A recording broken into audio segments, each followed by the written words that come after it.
So what you just saw is how push notification works with OneSignal integration. Now let's build this step by step.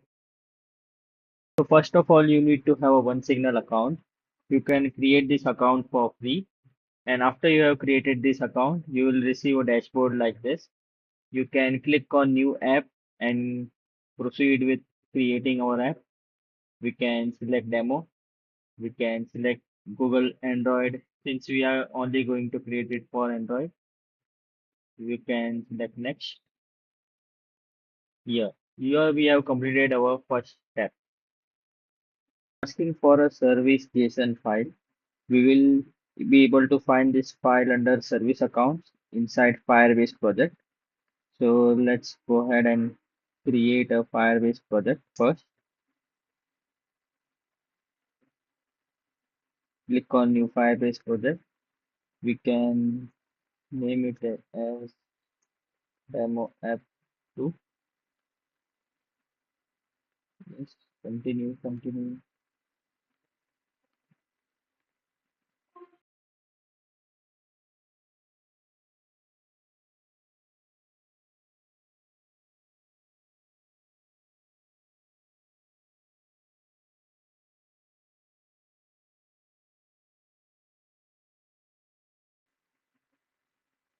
So here we have successfully created a Firebase project. Now for finding our service file, we can move ahead to service account.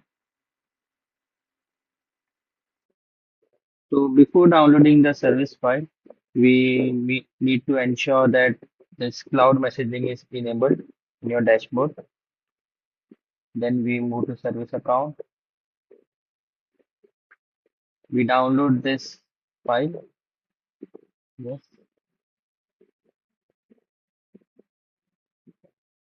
excellent. Now we upload this file. Yeah,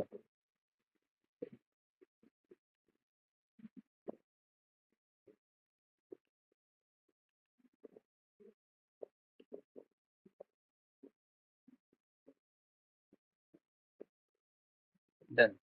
We click on save and continue, and we select Flutter. We click on save and continue again. That's it. Done. So next step is to integrate OneSignal into our app.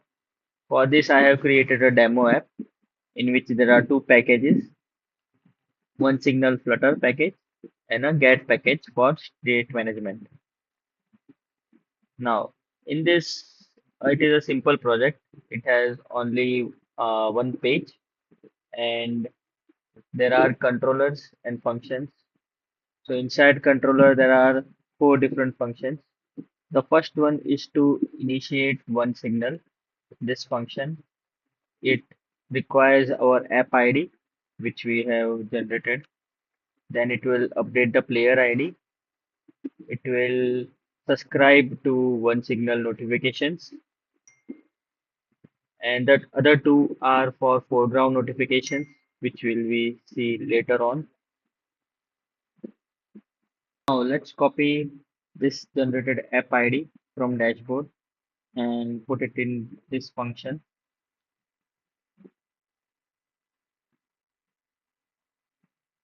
Next, for our app to receive notifications, we need the permission of notifications to be enabled.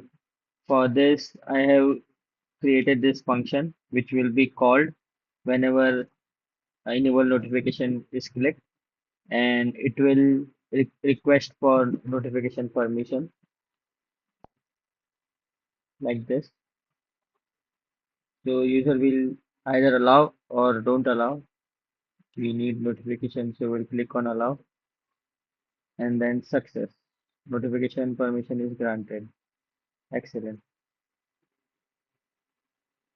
Now let's put our app in background mode and send a test notification from dashboard. For sending notifications from dashboard, we can simply select push notifications. We can select new push notifications. You can select any predefined template. You can edit details here. We can select a specific time or immediately. We'll click on review and send. Now it says that there are estimated recipients are zero because we have not, it has not detected our app ID yet. So let's do one thing. Restart the app once. So after you have restarted the app, you can see the device ID has been generated. Now let's try to send the notifications. You can see estimated recipients are one now. Let's click on send.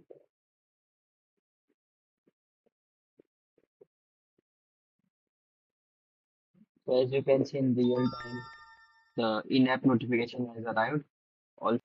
Also, you can see push notification has arrived, and clicking on it opens our app. Excellent. For this foreground notifications, we have a function here.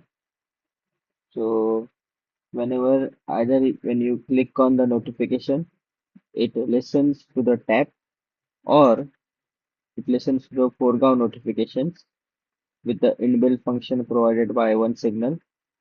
Then it will get us an event.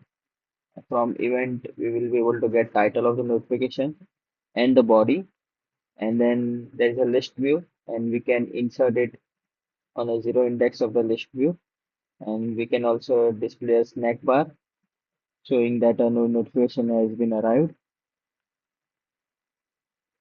And when we click on the notifications from the notification bar, we can get the same details and insert it into our index. With the help of these two functions, we can display the notifications foreground also. So that's all about notifications. Thank you for watching this video.